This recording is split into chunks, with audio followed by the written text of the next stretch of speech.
암울한 도시를 가로지르는 전개밖에 알려고 나답게 미래를 향해 트로피켓 지구는 쌓인 여정 속에 우리 모두의 드라이브 함께 타고 가자 배터리 충전을 가는 힘을 파워 조용한 주행 속삭임이 들린 그 순간 조신한 지겹게 위로 나가는 발걸음. 안녕하세요 여러분. 오늘도 찾아와 주셔서 정말 감사합니다. 테슬라와 일론 머스크의 최신 소식을 전해드리는 시간이 돌아왔어요. 오늘은 정말 핫한 소식들이 많이 있어서 저도 너무 설레네요. 자, 시작하기 전에 알림 설정과 구독 버튼 꾹 눌러주시고 좋아요도 팍팍 눌러주시면 제가 더 신나서 영상을 만들 수 있답니다. 테슬라 로보택시에 대한 미디어의 조기 비판 여러분 이건 정말 웃긴 상황인데요. 테슬라 로보택시가 아직 출시도 안 됐는데 벌써 실패작이라고 평가받고 있어요. 이게 말이 됩니까? 6월 출시 예정인 테슬라의 로보택시가 아직 세상에 나오지도 않았는데 이미 엄청난 실패라고 낙인 찍고 있는 상황이에요. 오늘 아침 퓨처리즘이라는 매체에서 로보택시가 이미 엄청난 실패라는 기사를 냈는데요. 이 기사에서는 풀 셀프 드라이빙의 가장 큰 비판자로 알려진 댄 오다우드의 의견을 인용하면서 산타바바라에서 80분 동안 운전한 결과 실패였다고 주장했어요. 근데요 여러분, 이건 정말 공정한 평가일까요? 제 생각에는 아니에요. 첫째, 풀 셀프 드라이빙은 완벽하지 않아요. 그래서 테슬라가 초기에는 원격 조작이라는 안전장치를 도입할 예정이라고 밝혔어요. 하지만 그렇다고 해서 완전히 쓸모없는 수준도 아니라는 거죠. 제가 개인적으로 FSD를 경험해 봤는데요. 정말 성공적이고 책임감 있게 작동했어요. 지금도 제 차에 저 기능이 있었으면 하는 마음이 들 정도로요. 이 기사가 아쉬운 점은 FSD에 대해 긍정적인 의견을 가진 사람의 의견도 함께 실었더라면 더 균형 잡힌 보도가 되지 않았을까 하는 거예요.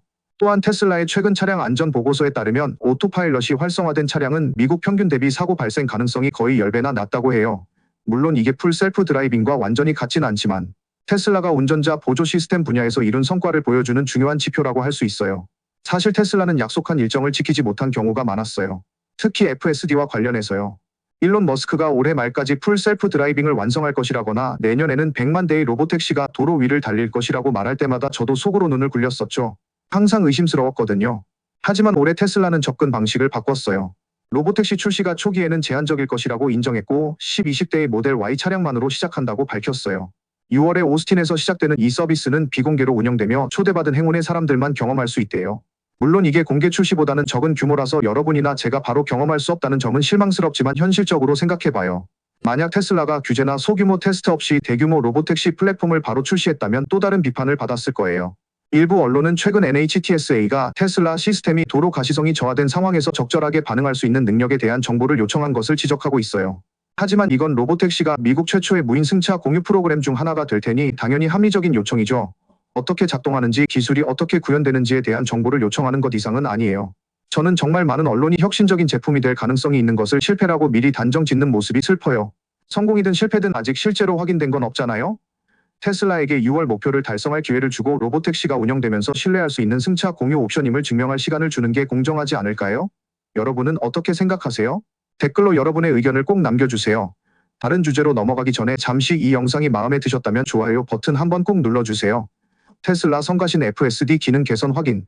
두 번째 소식은 테슬라가 성가신 풀 셀프 드라이빙 기능을 수정했다는 공식 확인이 나왔어요. 테슬라의 풀 셀프 드라이빙은 여러분도 아시다시피 운전자가 핸들을 잡을 필요는 없지만 눈동자 움직임과 주의력은 실내 카메라를 통해 추적돼요. 이건 안전을 개선하고 시스템의 허점을 제한하기 위한 조치인데요. 만약 시스템이 여러분의 눈이 도로에 집중하지 않거나 주의를 기울이지 않는다고 감지하면 FSD가 도로로 시선을 돌리라고 알려줘요. 주의를 기울이지 않는 상황이 너무 많이 발생하면 해당 주행 동안 FSD 접근 권한을 잃게 되고요. 하지만 많은 운전자들이 시스템이 부주의함을 알리는 속도가 너무 빠르다고 불평했어요. 중앙 터치스크린에서 에어컨 온도를 조절하거나 오토파일럿 설정을 바꾸는 것만으로도 알림이 뜬다는 거죠.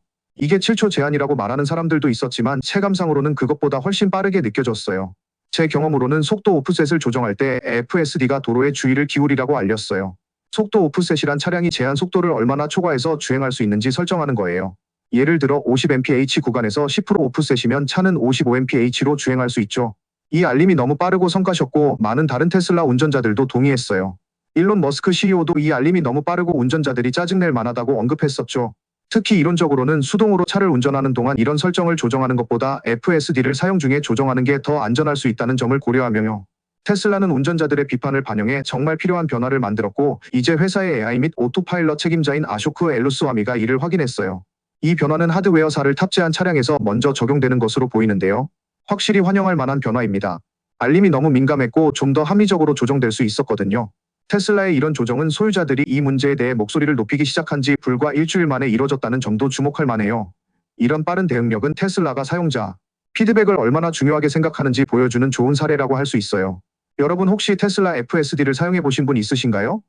이 기능이 개선됐다고 느끼셨나요? 경험담을 댓글로 공유해 주시면 좋겠어요. 그리고 지금까지 영상이 도움이 되셨다면 구독과 알림 설정도 꼭 해주세요. 캐시 우드 테슬라의 브랜드 손상은 장기적 문제 아니라고 언급. 마지막으로 ARK 인베스트의 대표이자 유명한 테슬라 투자자인 캐시 우드가 최근 블룸버그와의 인터뷰에서 흥미로운 발언을 했어요. 일론 머스크의 정치적 활동으로 인해 테슬라가 브랜드 손상을 경험했다고 인정했지만 이것이 장기적인 문제는 아니라고 주장했어요. 지난 8개월 동안 머스크의 미국 정치 참여는 사람들의 반응을 양극화시켰어요. 일부는 테슬라 지지를 중단하고 일부는 자신의 차를 팔아버리고 또 일부는 아예 브랜드 불매 운동에 나섰죠.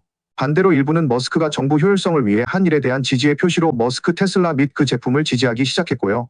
머스크의 참여가 테슬라에 미친 영향에 대한 시각은 정말 다양해요. 특히 유럽에서는 그 영향이 눈에 띄게 나타났는데 일부 국가에서는 올해 초부터 납품량이 상당히 급격하게 감소했어요. 하지만 이 중 일부는 회사가 업데이트된 모델 Y를 위한 새로운 생산 라인으로 전환한 것에 기인할 수도 있어요. 또 일부는 생활비가 여전히 상대적으로 높은 경제적 문제 탓일 수도 있고요. 그리고 분명히 일부 영향은 단순히 머스크에 동의하지 않고 그의 회사 제품을 구매하지 않기로 선택한 사람들 때문일 수도 있어요. 캐시 우드는 테슬라의 가장 열렬한 지지자 중 한 명이며 2020년대 후반과 2030년대에 들어서면서 테슬라 주식에 대해 엄청나게 높은 기대를 갖고 있어요.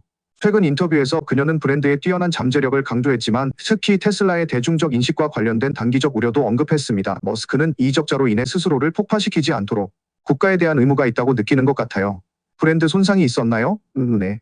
하지만 저는 그것이 장기적이라고 생각하지 않아요. 테슬라는 미국에서 로보택시 사업을 독점할 것이고 규제가 주 단위에서 연방 단위로 전환된다면 미국 전역에 확산될 것이라고 생각합니다. 머스크는 회사의 가장 최근 실적 발표 당시 정부 업무에서 물러나 테슬라로 돌아와 더 일관된 역할을 맡을 것이라고 발표했는데요. 정부 효율성 부서인 도지에서의 그의 업무가 어느 정도 마무리되는 것처럼 보였기 때문이에요. 이건 테슬라 투자자들에게는 큰 승리였어요. 많은 사람들이 머스크가 자동차 제조사에 다시 집중하기를 원했거든요.